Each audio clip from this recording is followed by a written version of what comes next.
c'est la Channel News. C'est dimanche.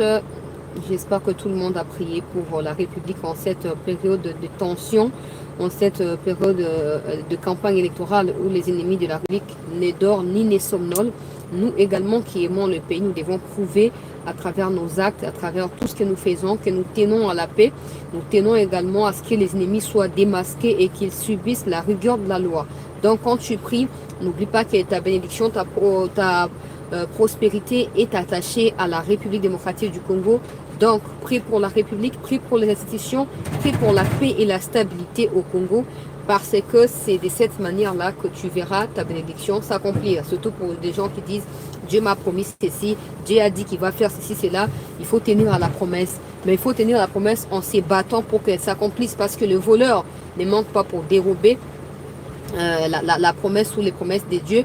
Mais bref, nous sommes là pour partager les informations autour de l'arrivée déjà des unités de SADC ici au pays, à Goma, naturellement, parce que il devrait arriver aujourd'hui, mais c'était depuis avant-hier qu'un premier lot était arrivé. Aujourd'hui encore, Toyoki, un deuxième lot, une deuxième partie, il y a SADC, Koma. En tout cas, je dirais ce qui est l'information. Je ne dirais pas mon point de vue parce que certainement que mon point de vue ne compte pas. Le plus important, c'est que vous soyez informés et que chacun de vous pense ce qu'il veut penser de ce qui s'est fait, de ce qui s'est dit et de ce qui peut se lire. Le président, lui, dans le cadre de sa campagne, est maintenant à Goma. Il tient son meeting populaire. Goma est sous une très forte pluie en ce moment où je parle là. Mais quand même, les compatriotes ont bravé la pluie, ils ont bravé la peur, l'insécurité. Télémi, peuple congolais, pour na koyeba na kosa nini, pour na koyeba na kokende, koyamba mokonzi mboka peut contenir à tout prix et mokonzi mboka a solana bango na kotia quelques images. Je suis particulièrement ému. Pourquoi? Pour makambo ya Goma, la kili Goma ikoko ya Goma isali tout ça. Mais façon na moni bande ko ya Goma bazoko communiquer na mokonzi mboka, j'ai senti qu'ils n'abandonnent pas. Ils ont de l'espoir et ils pensent en tout cas que les choses peuvent s'arranger avec la volonté du président. Maintenant, les Kozana, quand il y a président pour Aïbanako, c'est choisir des vrais collaborateurs qui sont capables de aider pour instaurer Kimia na Est. Pour discours et Banzina na condamner l'agression rwandaise, na kotanga kombo ya Kagame, na condamner makambo ya M23, na kosenga soutien ya peuple pour na kosisa bitumba wana. J'espère le soutien du peuple est toujours fondamental. Je dois le dire comme ça, idéal même pour na résoudre le conflit wana, parce que c'est eux qui vivent dans cette situation là. Sans leur appui, sans leur soutien, sans leur directive, il se peut que Batouba s'est trompé. Mais donc bazali d'accord que bazali sima mokonzi mboka, si comme mokonzi mboka sengeli à résoudre équation ya ba collaborateur na ye o bazali na ba magbada ya ba rwandaise, bazali na ba ndumba ya ba rwandaise o ya sida wana. Oh, bango bazora le quoi basi, alors à chaque fois que balingi ba bombarder Rwanda, bango ba s'opposaka. Maintenant que le président Omoni Yomoko et batona bazali na espoir et kimie kokota na nzela na yo, na sima na yo, et sengeli pour rendre bango, oh bango bazoko pese pa na yo. Na kotia ba image to pesa quelques commentaires. Pendant ces temps, lobi na sa ki live na rediffuser ki ba émission pour na lakina makamusu ebele kuna. Lobi na Sainte Thérèse des peuples congolais, na Kinshasa wa, na lobaki na kenda bloc à Katumbité pour ma sécurité. C'est pas que j'ai peur, mais je ne veux juste pas pour que tenter les diables. Même ndeko bazaki kuna prendre routine de la moi quelques images, il y a Piaka, Piaka oh ya Piaka peuple congolais. Na tout ça live moko na TikTok il y a quelques heures maintenant, batu ya Katumbi, na kompona bangote. Ils n'ont pas d'argument, tout ce qu'ils ont c'est des insultes. Je comprends pas. Pourquoi ils n'ont pas le temps à peaufiner par argument, pour raffiner vraiment par argument, bon, y est contre, toi attaquer, toi attaquer. Vous, tout ce que vous avez, c'est des insultes. C'est quand même minable. C'est comme Mouto Yazaka, fanatique, comme un président de. Parce que tous les Congolais n'insultent pas. Tous les Congolais ne sont pas mal polis. Tous les Congolais ne veulent pas des gens qui insultent. Qui va voter pour quelqu'un qui encadre les gens qui insultent, par exemple? Vous voyez? Katumbi asali pia kalobi na Sainte Thérèse zali terrain ya nani Fayulu ne muto arenya hakuna na changu kuna na njili. Donc le quoi Fayulu na ye bazo yoka na te bande wa njili babeti piaka baboy ko kende ba fanda bandaku to tia ba commentaire. Mais surtout na kolingana rappeler na Moïse Katumbi ozali siko na kati ya Kinshasa wa Moïse Katumbi ozana biso na Kinshasa ozo oyoka Katumbi a ozana Kinshasa kozonga te sans que oleka na RTNC to na Top Congo OK pesa biso explication ya programme na yo lokola candidat présidentiel. Pendant campagne, oh, nous sommes les 10 aujourd'hui. Ça fait 20 jours il y a campagne. Depuis Tobandi campagne, Moïse Katumbi yaye programme ezalaka. Tu sais que dans la kaki boya ça qui a la ça qui te. Afinga ki oboza ba Rwandais, bomona ki ngote. On n'a jamais, depuis que la campagne a débuté, on n'a jamais entendu Katumbi parler de son programme, nous expliquer pourquoi nous devons voter pour lui. Et si on vote pour lui, qu'est-ce qu'il fera? Montant Ezali 141 milliards. Montant et budget à 5 ans. D'accord, nous sommes d'accord pour Azam mafieux. Maintenant, le problème c'est comment il va repartir Mbongwana. À quoi utiliser on a domaine nini. Priorité na kozala nini pendant le premier 100 jours. Programme maison qu'on s'étendre ndenge nini sur combien de périodes pendant 5 ans. Katumbi azoko kima presse. Azoko kima média. Et même dans le meeting naie, ceux qui ont sali peuple congolais observation, beaucoup remarqué na ngai ndeko na bino c'était et te bazoko souffler ye makambu na matoi pour aloba. Mutu moko aye ahebiseli comme na litoi a continuer koloba makambu ya soni. Un président incompétent, un président incapable à sortir la lingala ya pambaza incapable ya kosola. Eh papa, pardon. Pardon, limbisa biso pardon. Pardon. Tolingi tozo ba bourri qui est congolais mais bourri qui est étranger to boy. Il y a aussi des bourri au Congo non. Toza ebele so ba bourri qui a toza ebele. Madame Mutombi dirigeait biso na biso na kasi na mboka na biso que to kozo un bourri qui est étranger. Ce n'est pas possible. Eh, bina ba to bengo tia mboka na biso na danger derrière Moïse Katumbi. Bon niveau qui a voté Katumbi na kati ya incapacité wana, na kati ya incohérence, na kati ya peur. Ozomona mutu pe so razo ba zo lenga. Makambo alo bezo yo kanate. Bato bazo comprendre yango te. Swahili na Swahili ya Tanzanie. Ata langue moko ya Congo ya biko loba ezati. Ako dirige sino ndenge nini? Ako bandaka ko délégué. Au sommet ya G20 bisika ba décision ezoko zwama. Atindi kamitatu. COP 28-29 atindi Diakese. Discours sur l'état de la nation atindi Mwando Simba. Rencontre avec la jeunesse atindi Kamitatu, ainsi de suite. Sonina humiliation totale pour un grand pays comme le Congo. Nous méritons mieux. Nous méritons absolument mieux. Pardon. Nayoki Soni. Nayoki Nalobi Boye. Avant na côte na détail à émission peuple congolais. Moïse Katumbira azalia wana Kinshasa. Moïse Herrera Katumbira mana azalia wana Kinshasa. Tolobi na yo boye papa. Munoko eleki, makele eleki. Kotrike ba image eleki. Kokos la Tshisekedi makambu eleki. Ba mwake na tribalisme eleki. Kende ko affronter Lusakweno na Thierry Kambundi. To kende ko affronter 4 journalistes na RTNC. Poton dima de quoi osa capable. Félix Tshisekedi président en exercice s'il vous plaît. Aleki na RTNC. Assez enregistré qui est mission naïe. Aleki na RTNC. Pendant ce temps, Katumbi incapable à Koloba, azoki ma média. Si vous voyez dans Ndegeni, c'est qu'il pense de nous, c'est qu'il pense de la République. Comment on le saura? Il ne veut pas parler. Partout,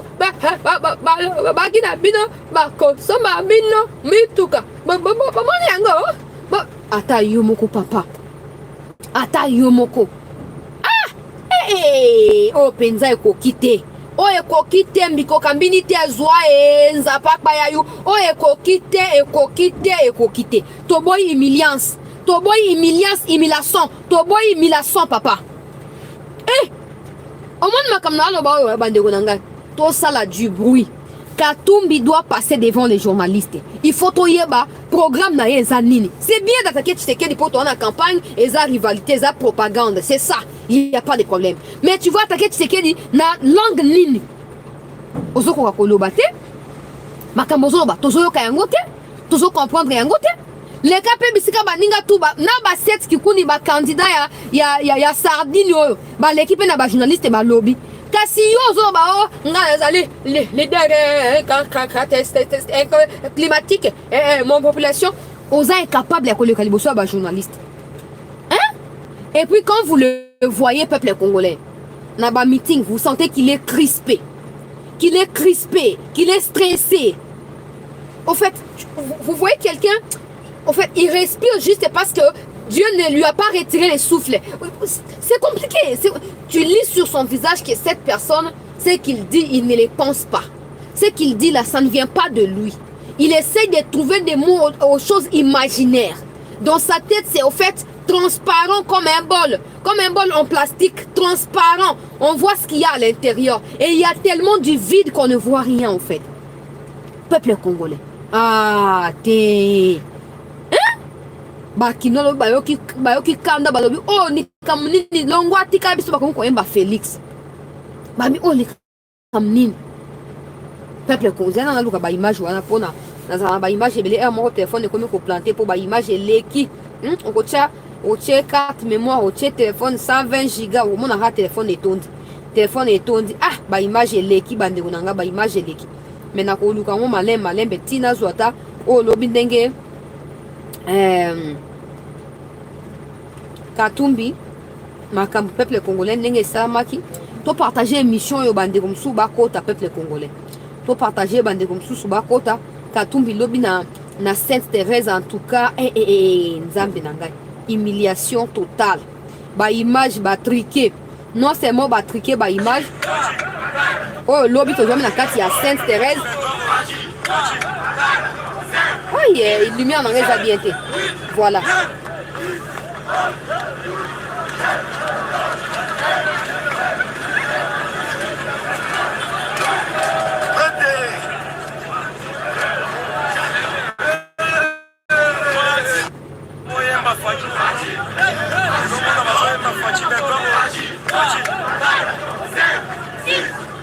oh lobi na Sainte Thérèse ngana em sarabino biso kenda kuna te poto ke ko filmer ozo leka officiellement te biso zaka toujours côté ya mobaluki ya lutu wana lutu tango babalusi côté ne biso zo leka côté to zo leka te to leka ka côté ya mokongo côté pona ko lokota mo ba épice wana mo ba commentaire ne to lokota ka yango peuple congolais lobi en plein meeting population a sengi Fati pour Fati la vraie quinoa Fati la vrai congolais aime neni basola kana batu aime neni bakajola ka public aime neni bakaresa ka public aime neni batendresa ka public makambo wana nyonso peuple congolais ayebi yango mais mutu oyo azoko ya na ba émotion alinga lo bakeyende azo mériter ko diriger Congo alingi ba contredire yete mais azoko ndima te ki azali étranger malgré ba preuve nyonso ayeko banda ko tata bana le quoi mutu zo ba langue mutu oyo bandi ba langue asika wana baba ka bongo baba sama moste baba ne Katumbi lobi na niveau ya Sainte Thérèse peuple congolais soni ngana lobi poto ke na débat oyo musika te totie ba makele mingi pendant campagne il nous reste 10 jours il nous reste 10 jours nous ne savons pas encore les programmes de Katumbi nous ne connaissons pas encore les béaba du programme de Moïse Katumbi. Nous ne connaissons pas encore les tenants et les aboutissants du programme à Katumbi. Il nous reste 10 jours pour que les bosseurs et on ne peut pas voter. Peuple congolais. Ah, Nzambe Nangai. Fati. On peut si tension, hein, papa. On peut ça va palpitation, on peut ça va émotion, on peut ça va crise. Il y a angoisse. Tosengi Katumbi interview, papa. Ok? Ceux qui les bosseurs va médias locaux zali incapables. Mukoni ni yo kozwa courage à okena tribune ya ONU, ok ko tenir discours pour benga na Monisco. Mukoni ni yo kosala yango papa. Mukoloni, je suis en train d'appeler à la prise de conscience. Na batunyo so bande ko balangay, moi c'est Katumbi ou rien. Posez-vous la question. D'accord, c'est Katumbi ou rien. Quel est son programme? Vous-même vous ne le savez pas. Comment vous voulez que les gens votent pour lui? Vous-même qui les suivez, vous ne connaissez pas ce qu'il pense de vous, ce qu'il pense du pays, ce qu'il veut faire de ces pays. Vous ne le savez pas, vous ne les connaissez pas. Et vous allez suivre quelqu'un comme ça, aveugle, kakabongo. Deuxièmement, pour ceux qui disent, oh, Ngai Fati ou rien parce que Ngai Katumbi ou rien pour Katumbi a déjà riche, à quoi vous vous trompez. L'argent appelle l'argent. Moïse Katumbi est prêt à vendre le Congo pour Akoma parmi les personnalités les plus riches du monde. Pour preuve, Bandekoya Grand Katanga, quand il était gouverneur, il leur avait promis quoi? Na comme ça Katanga au loco là, Afrique du Sud. Le Bumbaché kozalokwa Johannesburg et Batros Bakoya Bako Kamo Aiko le Kapoto. Abomi CNSS. Abomi ba entreprise nyoso ya l'État. A créé ba entreprise privée. Ya Yemoko a embauché ba Zambiens, sauf ba Congolais.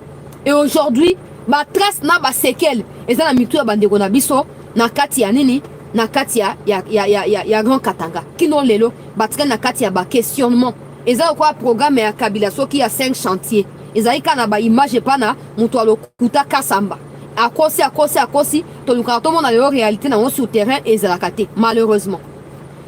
Bateau besoin de Katoumi a déjà riche. J'ai toujours dit, quand le père de Katoumi a quitté l'Allemagne pour venir au Congo, il avait quoi? Son fils aussi avait quoi? Mbongo na yibi yango na se ya bonyama na bino, na se ya inconscience na bino.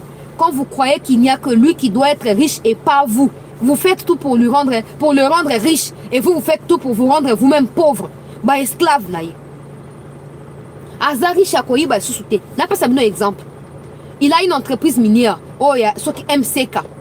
Ce qui est là au Katumbi a commis président même dans un rêve. Président à Zambie supposons. Et que j'ai commis des ans à Zambie. Il y a une entreprise là à MCK dans Zambie. Les deux entreprises continuent à conflit. Katumbi est président. Il fera le choix de quoi? Parce qu'il a déjà prouvé avec la CNSS qui est à Kopona, Oya Ye à Kobomisa, Oya l'État. Maintenant, nous posons la question. Tant que j'ai quand même un conflit dans l'entreprise à Katumbi, Katumbi est le président. Il va choisir quoi? Bon, moi, je la pauvreté, dans le malheur, du Mboka. Hein? Oh, ça déjà riche, mais Donald Trump aussi était très riche. Mais pourquoi il a comme président? L'Ikambo diriger n'a rien à voir avec être riche ou pas être riche. Votons quelqu'un qui reflète notre image à nous. Quelqu'un qui nous connaît. Quelqu'un que nous connaissons également. Quelqu'un qui a en lui nos pensées, notre culture. Quelqu'un qui vit comme nous. Pas un riche, comme prétendu, à quoi il quoi na man, à quoi comme riche, à Ibimon, à l'État congolais. J'ai toujours dit, si on était dans un État où ils allaient sérieux, avec ma justice, il y a mal Laurent, parce que juste là, il n'y a pas de justice. Si on avait une justice, Namboka, Katumbi Alinga, c'est la prisonnier Bandaka na Ngenga. Pour na Mouibi, Nyoso ya Iba, na quand elle était dans Katia Grand Katanga. Alinga Koufa déjà pourri on a Katia Ngenga. Mais comme nous sommes dans un état délabré, où la justice n'existe que pour des faibles, des forts peuvent acheter la justice quand ils veulent, comme ils veulent, Katumbi est libre. Il est libre et continue à parler. Peuple congolais, votons quelqu'un qui reflète ce que nous sommes. Quelqu'un en qui nous pouvons nous identifier. Pas n'importe qui pour une émotion. Oh, na lingi na balubate. Ce qu'on lingi balubate, eza choix na yo. Mais koina baluba ne signifie pas qu'on linga zambien. Koina baluba ne signifie pas qu'on linga juif. Yo kwa que Israël na Palestine comme président kuna. Baona bazo kanate. Israël na Palestine bazo ko kana kuna bazo bomana bazo lia na mobesu. Siko yo espèce ya noir ndenga na zalna yo. OK comme président na Palestine, on tira OK kuna te. On tira comme te. Alors Soso là, avant ils allaient trop tard. Soso là. République démocratique du Congo, ils allaient marchandises à vendre thé. Vous voyez qui biso? Toboy ba miyibi o ba détourner Mbongo, ba yibi Congo, ba détruire Congo pendant 18 ans, ba anéantir Congo, ba ya kwe ba na ko supprimer Mbongo na biso na carte du monde. Toboy yango. Non seulement ça, Katumbi est candidat à M23. Bobo ça na yango te ba Congoman. Ngai na toko finga la première dame chaque jour, toko finga bana ya première dame, bana ya président de la République, toko finga famille de bango chaque jour à cause de Rwanda na ba M23. Parce que to lingi ba M23. Par contre Katumbi a lingi ba M23. Katumbi ya lingi ba M23. Siko ça choix na yo. Ça la choix na yo. Je vous dis même. Hein? Yina Tshisekedi. Mais ne commets pas l'erreur ya ko assombrir Mboka na biso. Pour que vous votez pour Nakatumbi. Jamais. Si tu vas pas voter pour Tshisekedi, reste à la maison. Prépare les pondous et les foufous mangent. C'est tout. Passe à autre chose. Ok? Pour ce sali erreur. Au comment on a mis sous na yo. Nenge bana ba comme basi na ye bana misa na ye. Nenge mwasi na yo comme mwasi na ye. Avant mwasi na yo comme na zemi na il faut tout na ye. Avant te comme bon il faut ba Zambien ba autoriser. Avant que l'église il faut ba Rwandais pour maison civile la maison militaire. Ils allaient à ba Rwandais. Ba Rwandais ba ya ko autoriser. Faisons le choix de la liberté. Tu sais qu'il y a notre sang. Tu sais qu'il est sorti de nos entrailles. Ah ebi biso to yebi. To gange la kaya chaque jour non? Aseka nanga ngayo baloba ngoso na yaka na ngoya makasi wa. Fati ba conseiller bokeba bona boy. Il y a des gens qui me disent "Osa impoli tout ça parce que ba fanatique ya Fati."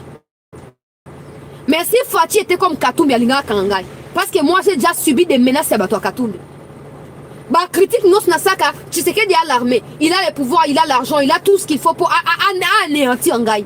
Malgré ma propos Ngai wana. Je suis libre non? Je ne suis pas la seule. ba Peter Tchani qui insulte les Kassaïens, ba Lokala, ba Kimutu, ba Odia, ba Toala Nyonso, ba Steve Wemby qui insulte les Kassaïens. Combien parmi eux va se bakangi bango? Zéro. Zéro. Mais les gens de Katoumi na kati ya intolérance na bango, ba ko menasaka biso. So na kutani na yo koyeba. So na kangi yo koyeba okanga wapi? Okobanda pa okanga. Tonga na okanga yo. Hein? Yo étranger yo inconscient esclave. Ya mouta epai na yo moko. Mabele ya bakoko kanga munoko na ba ote mboka esi ekufi. To pesa Katoumi pana ana mbongo se ko pesa ba olia. Hein? To longo la contexte ya campagne électorale. Mbongo na ye asaela blo olia. Asatang sabana yo. Asina bana na université, yemo bana yo bazana Zambie ba député. Ouais yo bana bazana Kinshasa bazo souffrir na nzala, bango na bakenda ko marcher, tango opposition a bengi marche. Yo se mona bana Katoumi ba ko marcher, o se mona moi se Katoumi ba ko marcher, mais yo ndo ba ka Katoumi ou rien. Azubana yo ba ko na bazu lacrymogène esclave. Sors de ta coquille. Sors de là et bats-toi pour ta vie. La vie est faite pour les hommes forts, les hommes qui savent affronter les tempêtes, pas les gens qui restent chez eux à 35 ans, à 40 ans, on va rekoufi, na fandi kaka, na kolonga na kefuti na zana musate, na tellement wana kendo beta kayu, kendo pangsa mutu kana victoire wana, zwa 10 000 francs, kendo lesa mwasi na bana. Au fond donc quand tu cheke ntoyo blo olia. Hein? Polo ba ote Katoumi azami efo mboko bonga wapi? Katoumi akozwa mboka na otage. Boyoki? À mboka en otage, à exploiter mboka, à comme parmi les plus riches du monde. Alors ne commettons pas la bêtise et l'erreur. Il y a continue étranger na mutu ya mboka na biso. Le seul choix incontesté et incontestable jusque là le numéro 20. N'oubliez pas, oh, il nous reste 10 jours. Il nous reste 10 jours. Le 20 décembre, nous irons devant nos urnes pour renouveler notre confiance en notre frère, notre sang et l'espèce de ce que nous sommes. Pas mutu moko ya mouta ou ya outi n'importe où, a commis imposé te. Tu sais que des fruit de nos entrailles. Aouti katina biso ayebi ne tozali ayini to souffraka ayebi et on a le droit de lui rappeler que yo pozaki moboya lokola biso ke bakuna bongisa makambo. Mais Katoumi tango kolobale ko lobana ngani na sinda laki de riche bana ko ma yo reprocher ngani. Hein? To keba. Omoni muto ayebi sika aouti. Asaka keba na bisika azoke pe na nzela azokozwa. Mais muto akantiki asi akomi. Asi aleka deja wana. Atika na yebi de nzela atika na sina yebi. Mais makambo ko changer azobosana. Mokonzi mboka za na Goma na sa première image bandeko pardon to partager émission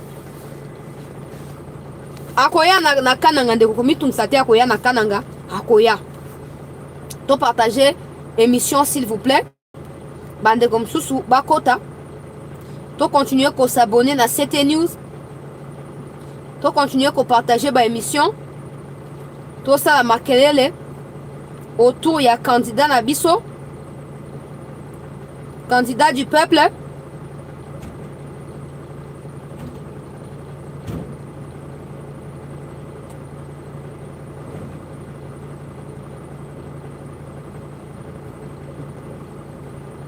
Ah, bandeko ya kananga boye bisanga Katumbi akiti kuna. Boye bisanga mutu mozo komelanga message awa. Boye bisanga so ezali ya soto ndenge nini.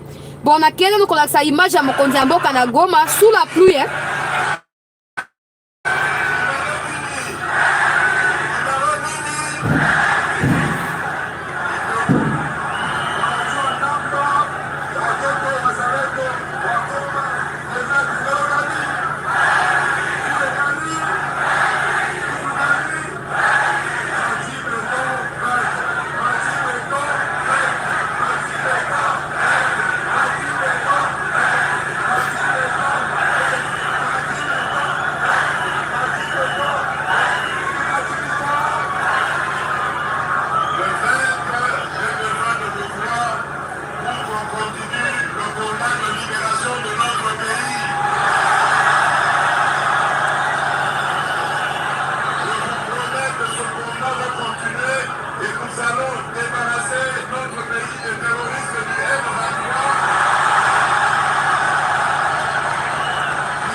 oh ma tombé peuple congolais ah nazolo ba vidéo batindi na batinenga na batu équipe ya campagne mbule zobeta makasi mbule zobeta makasi mbule zobeta vraiment makasi kuna mais bandeko ba braver peur ba braver pembula ba kei peuple congolais koyeba na koyamba mokonzi ya mboka bozomona kaka ndenge lisolo ezoleka na ndenge moko ya propre eza makambo ya koforce te o balakaki bino bakoso baavion basombi yango deja ngai nazalaki na mon bureau climatique na mon population eza makambo wana te eza makambo wana te peuple congolais ezali makambo ya ndeko na bandeko na ye makila na makila peuple congolais alors esengeli bandeko nyonso bosana te continuer ko mobiliser na ba famille mutu moko se décourager te biso nyonso toyika piko po je suis convaincu que le 20 décembre mbula ekobeta na kotala météo à partir ya jeudi oyo mpo na yeba soki opesa ndenge nini donc le 20 wana mbula ekobeta normalement mbula efo ebeta donc ata ebeti te kosala erreur ya kotika na ndako te kende kolakisa epai na bato nyonso que tu tiens à ton pays, tu tiens au développement de ton pays et le développement s'appelle Tshisekedi, la paix s'appelle Tshisekedi. J'ai dit ça pourquoi? J'ai dit ça parce que azan de gonabiso au moins les singa blamba et ben na singa famille et ben na tie kate na kate ok et ceux qui les indi nous savons où aller les retrouver, nous savons où aller dormir dehors, nous connaissons là où il habite pas au bokende bokuti bambila batondi o bwana o te bako ba na bilba bo comme kuna ba na bino mon population bongo te alors to pesa ye occasion assisa o ya bandaki et ceux qui n'a fait à second mandat to réaliser que ezali échec lamentable ngai ndeko na bino to zara wana pona kobela papa okokite longwa tika kongomani mususu aya kozwa makambo tika kongomani mususu aya kozwa makambo. Ok, n'oubliez pas à l'époque des Kabila, on pouvait même pas faire ces lives là. Je me ferais arrêter en plein live, n'oubliez pas. Mais aujourd'hui là, on peut critiquer tout le monde, on peut crier sur tout le monde. Nakati à liberté. Nakati à liberté. Il y a eu plusieurs erreurs dans pouvoir Fachi, na premier mandat. Donnons-lui la chance, il y a quoi améliorer Makambo. Et s'il ne le fait pas, on reviendra pour lui dire que voilà, on t'a fait confiance, malheureusement tu nous as trahis. Maintenant tu peux partir.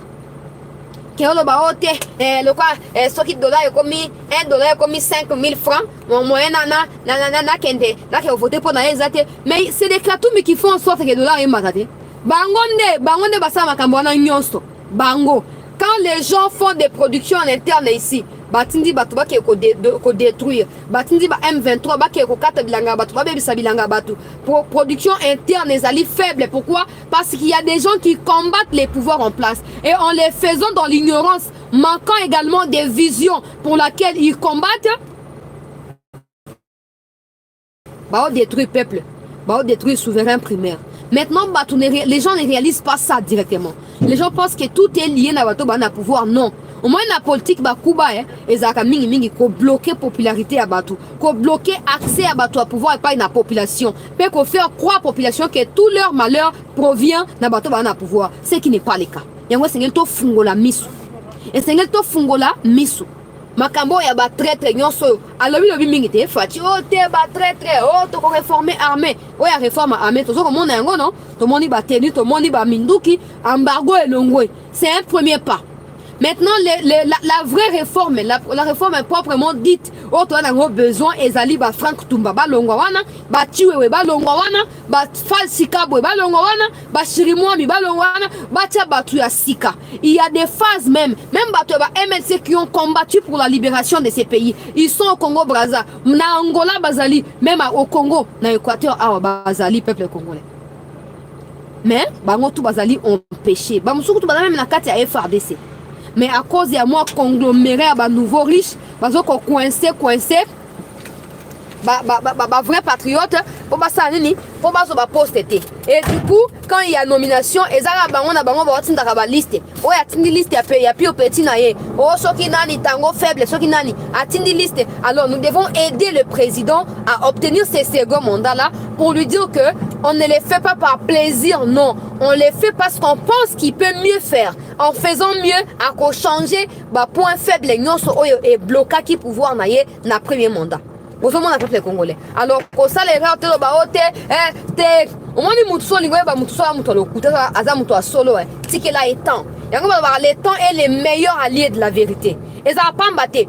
Pour mutuso ebisi o pendant ton anda ko il me faut 5 ans. Yo ebisi ote 3 ans. Yende muto yebi tike là est 5 ans. Maintenant na 5 ans ceux qui au monde qui a salté ba ah papa. Ngana ba ko ça on a 3 ans yo ba na tike 5 ans. 5 ans yango na tikeli yo okokite tikanda ko na luka mutuso atongango ezarande bongo Félix Tshisekedi est 5 ans. Nous-mêmes nous sommes rendus compte que non 5 ans na FCC est bloqué, Corona est bloqué, insécurité et sali ba makamna bango ba catastrophe na yango na banyira gongo explosé kuna tout les ali ba bilan c'est tout compter yango. Maintenant il nous dit bon non les 5 ans, il y a eu trop de problèmes. J'ai essayé de planter les décors. Maintenant, je vais amorcer vers le développement. Je vais amorcer où je me suis arrêté au niveau de la fondation. Donnez-moi un nouveau mandat. Comme ça, on va aller ensemble. Donnons-lui ces mandats-là. Comme ça, entre lui et nous, qui m'ont acquis. Donnons-lui ces mandats-là. Et le 20 décembre, allons les voter massivement. Pour lui dire que au 5e son mandat au PCO. Mais ce qu'on a l'accès de causes capable. Voilà, nous allons continuer sur le Makambu ya Est peuple congolais. Banyarwanda bazozonga déjà, Banyarwanda nilotique. Oh ya batu ya EAC.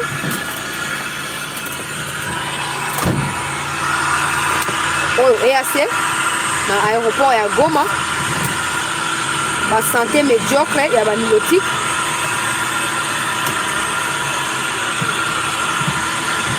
Bangoana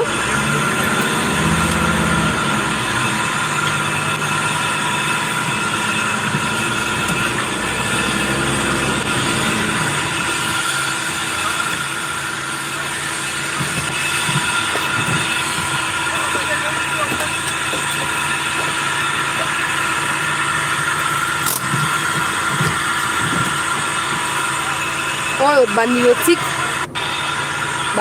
oyo ya EAC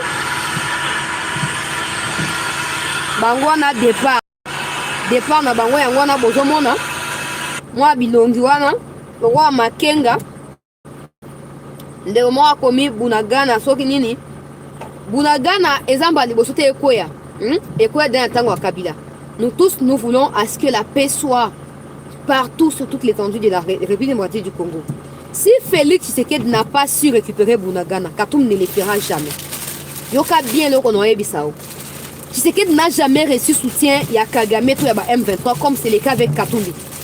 N'a pas preuve le compte officiel ya M23 soutient la candidature de Katumbi. Ça veut dire que Katumbi fait partie ya M23. Alors ceux qui doivent comme président Bunagana aux comme à la comme nous pour annexer en Rwanda. Bon, ok. Vous n'avez pas quand même mais Tshisekedi n'a pas fait des efforts pour récupérer Bunagana. Qui a fait tomber Bunagana? Ou qui ont fait tomber Bunagana? Qui ont fait tomber Bunagana? Yav, non? Hein? Yav Azanan.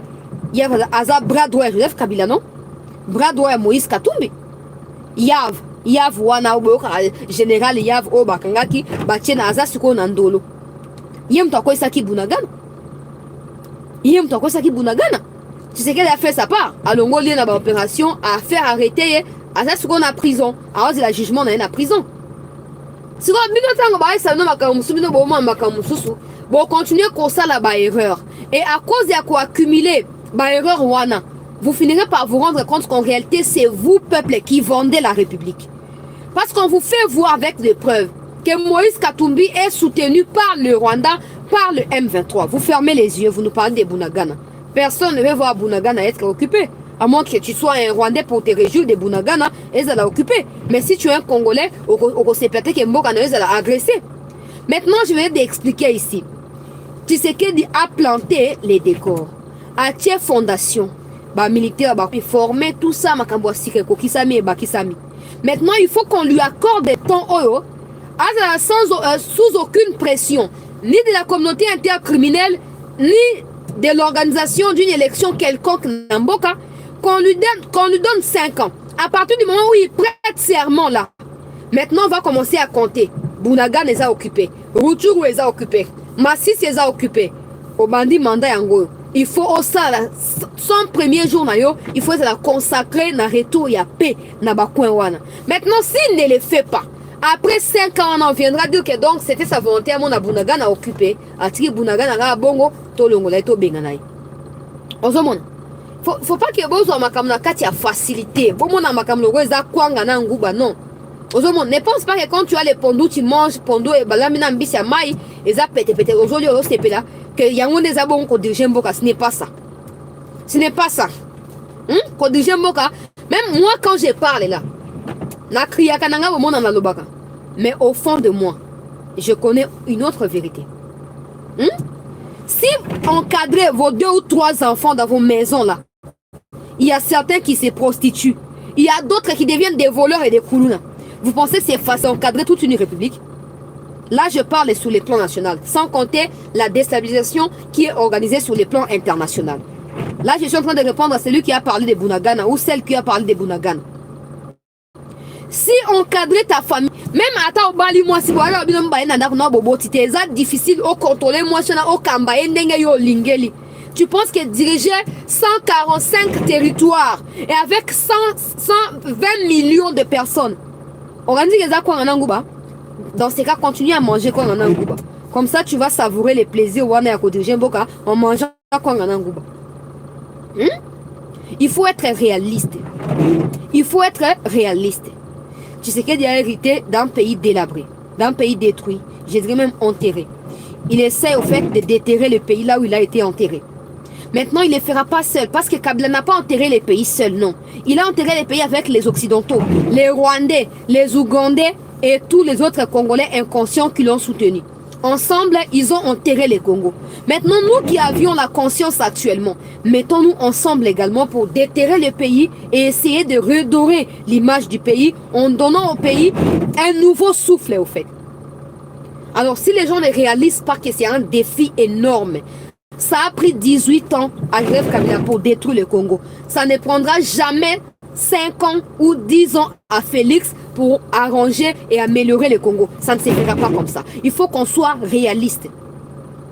Il faut qu'on soit réaliste. Si on a 2 chambres et salon, dans 1 mois aussi, c'est pas la République que tu vas corriger, que tu vas améliorer, que tu vas réécrire dans 5 ans. C'est impossible. C'est impossible. Alors soyons réalistes. C'est comme ça que je disais. Nous savons que c'est difficile. Tshisekedi nous dit aussi que c'est difficile. Mais il a besoin de notre soutien et de 5 nouvelles années. Maintenant, qu'est-ce qu'on va faire? On ne se mettra pas à se disputer avec ce qu'il dit. Parce qu'en réalité, c'est lui qui a été là-bas. C'est lui qui connaît, c'est lui qui savoure, c'est lui qui sent, qui comprend ce qui se passe. Et après avoir vécu ce qu'il a vécu là-bas, il vient nous expliquer des choses. Maintenant, nous, qu'est-ce qu'on va faire? Si on veut l'attraper dans ses mensonges, on va lui accorder les 5 ans. Et on va commencer maintenant à compter. 1 an, 2 ans, 3 ans, 4 ans, 5 ans. Si dans les 5 ans-là, Bounagana est toujours occupé, d'autres territoires toujours occupés, on aura les pleins droits. Là, je vous l'ai dit, c'est la première. Quand j'écris ici, Fatih, il y a fautif parce qu'on va collaborer, j'écris sans remords. Parce que je sais qu'en ce moment-là, c'est lui qui a tort. Et c'est nous qui avons raison. Mais surtout, le peuple congolais, qu'il nous ment, qu'il est complice ou pas dans Makambouana, donnons-lui les 5 ans. Après les 5 ans, on va juger. Si c'est lui qui nous a menti et nous a roulé dans la farine, ou c'est nous qui avons raison. Dans ce monde. Donc, il y a Sadek Baye, peuple congolais, pour partager l'émission Bande comme sous Bakota. Piaka, piaka, piaka, katumbira, piaka, piaka. Piakologie. Likama, peuple congolais. Likama. Likama, likama, likama. Au moment la montagne, moi si à toute rwandaise, Azana bana ya ba Rwandais na ya ba Zambien, mais yemo kaza gréco juif zambien, alinga comme président ya Congo. Quelle abomination! Quelle abomination, chers compatriotes congolais! Quelle ignorance! Quelle humiliance, peuple congolais! Tu partager émission peuple congolais, batum sous bakota, batu ya sadek bayakate bayei peuple congolais, bayakate bayei. Normalement, ndenge sommet ya suka ya batu ya EAC pesamaki, chers compatriotes, sommet wana e décidaki na retrait ya banyangala kata oyo ya nilotique ya EAC. Lelo oyo bazo kokende, mais laissez-moi épingler un point qui me semble encore flou jusque là, c'est lui de la présence ya batu ya Uganda. Uganda ezali plus proche ya RDC que Kenya, Soudan et même Burundi. En termes ya ba maître oyo séparé biso. Pour arriver en Ouganda, on quitte juste na makolo katisi au longue Bunaga no katisi comme déjà Ouganda. No ko katisi comme déjà na Congo, c'est comme ça. Bato ya nilotique ya Uganda oyo. Baninga na bango ya mokolo ya suka bakeza lelo. Mokolo leo bato ya Kenya basi basili peuple congolais. Banilotique oyo ya Uganda po bakende ono ba matériel eza ebele. Bakobando kende lelo à partir de là kende progressivement ti le 8 janvier sur le 7 janvier. Et ba autorité congolaise bondimi yango. Bo saranela biso hein? Hein? Toi on a pouvoir ya robo ya ko voter bino.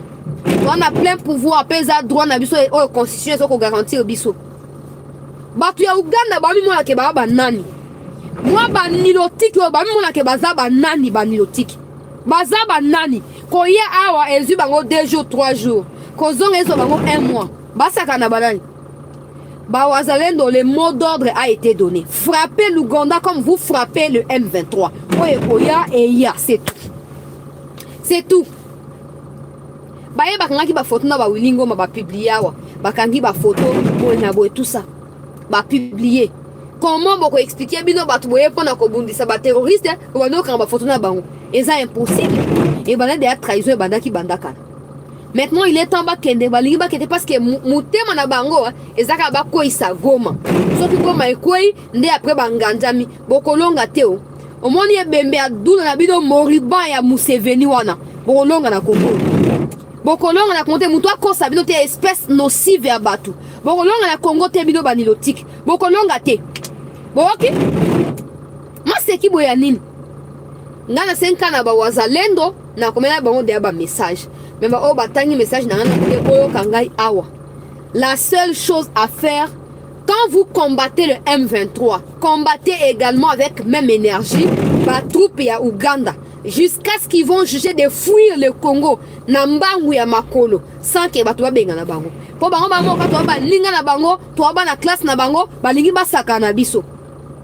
Ti le 7 janvier. Et bien, nous bondimi yango. Donc, Sadek akoya ko cohabiter na ba traître nilotique ya Uganda. Uganda mu takota ba M23. Uganda kota ba Rwanda na Congo de Uganda. Tango botiki elingo banini akota ba M23, bakota, je vous maudis. Je vous maudis vraiment, je vous maudis. C'est quoi le plaisir ya ko décevoir toute une république? C'est quoi? Bon, banabiso ni explication ezanini.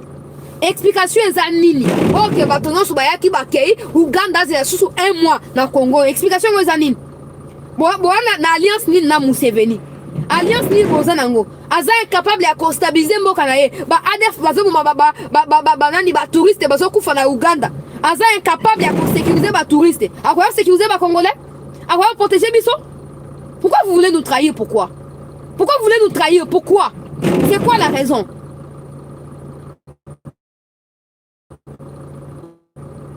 Bato Uganda bakende. Jean-Pierre Bemba bato ya Uganda bakende. Et là comment ya sika na mokilo ezate. Et là ka sika ezato mais ça ko kufa biso moto continuer ko kufa. To boy ba biya ya mi chopi ya bato. O ba luka ba vimba matama na Congo, akuba na otia mbanga na bango. To boy ba kempa bango. To boy.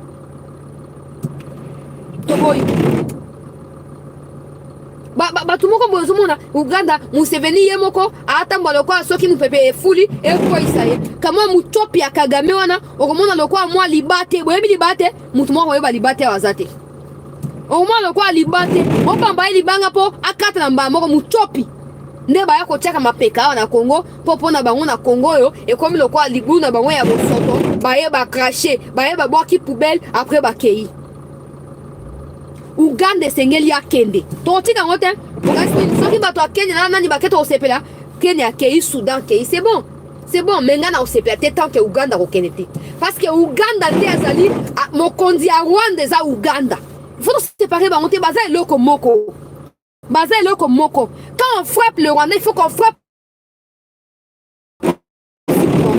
alors so bongo frapper Uganda te bosse bango bakende donc on va dire kotika bango na Congo ba okero samba bango on ne sera plus là. Il faut qu'on mette à Ougandais Massasi. Toki IPDF Fouati. Babuna wapi ba Ougandais. Banonga bitumani na mokilio.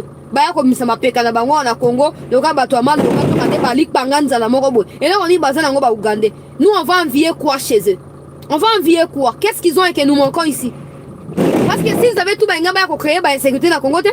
C'est parce qu'il manque même à manger. Ma belle a désir kuna na Rwanda bato bana misate ba souffrir. Ba kuno sala ba kiwela ba sengata lipa na balabala. Ba sango la télévision te. C'est comme ça qu'ils se transforment en groupe armé sur le sol congolais pour pas luka survie na bango. Les Ougandais doivent rentrer chez eux. Avant le mois de janvier, bazonga pa bango. Boni ko sakana batu boy. Boni boy. Toza batu abanyama toza batu na mboko toza batu. To mériter respect ba mikonzi na biso. To mériter mo respecter biso. Uganda il faut que et comme il n'a rien que sa fatigue non et botika bango et bonabo nini ngo nini oh ba conseiller quand je regarde l'histoire des conseillers ça m'énerve, je manque de mots. Les conseillers, ils sont toujours contre la République. Pourquoi? Parce que leurs femmes sont en Europe. Ils ont peur de s'opposer à l'Occident pour pas refouler ma famille.